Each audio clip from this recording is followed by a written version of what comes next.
Hi friends, എല്ലാവർക്കും എൻ്റെ ചാനലിലേക്ക് സ്വാഗതം. ഞാനൊരു നാടൻ ബീഫ് കറിയാണ് ഉണ്ടാക്കാൻ പോകുന്നത്. അതിനുവേണ്ടി 1/2 കിലോ ബീഫ് മഞ്ഞൾപ്പൊടിയും കുരുമുളകും ചേർത്ത് വേവിച്ച് വെച്ചിട്ടുണ്ട്.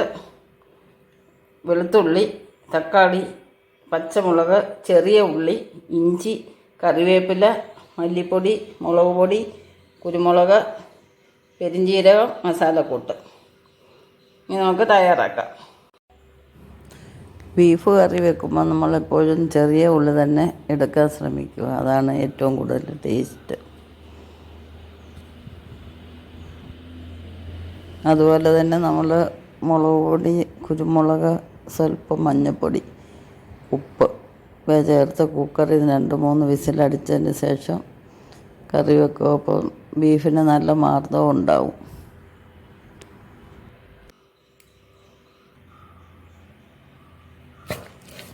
എല്ലാവരും വിധം വരണ്ടിട്ടുണ്ട്. നമുക്ക് ഇതിലേക്ക് പൊടിയിടാം.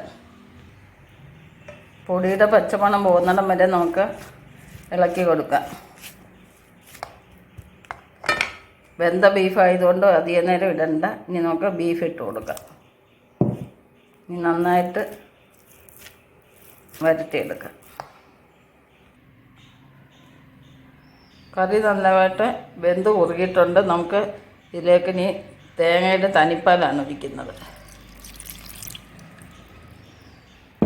ഇനി ചെറുതായിട്ടൊന്ന് മൂടി വെച്ചതിന് ശേഷം വാങ്ങി വെക്കാവുന്നതാണ്. നമ്മുടെ നാടൻ ബീഫ് കറി റെഡിയായിട്ടുണ്ട്. എല്ലാവർക്കും ഈ വീഡിയോ ഇഷ്ടപ്പെട്ടെന്ന് വിചാരിക്കുന്നു. നമ്മൾ തേങ്ങാപ്പാൽ ചേർക്കുന്നതുകൊണ്ട് പ്രത്യേക ഒരു ടേസ്റ്റാണിത്. ബ്രേക്ക്ഫാസ്റ്റിനും ഊണിനും എല്ലാം ഒരുപോലെ ഉപയോഗിക്കാവുന്നതാണ്. അടുത്തൊരു വെറൈറ്റി ആയിട്ട് നെക്സ്റ്റ് വീഡിയോയിൽ കാണാം. എല്ലാവർക്കും ശുഭദിനം ആശംസിച്ചുകൊണ്ട് ബൈ ബൈ.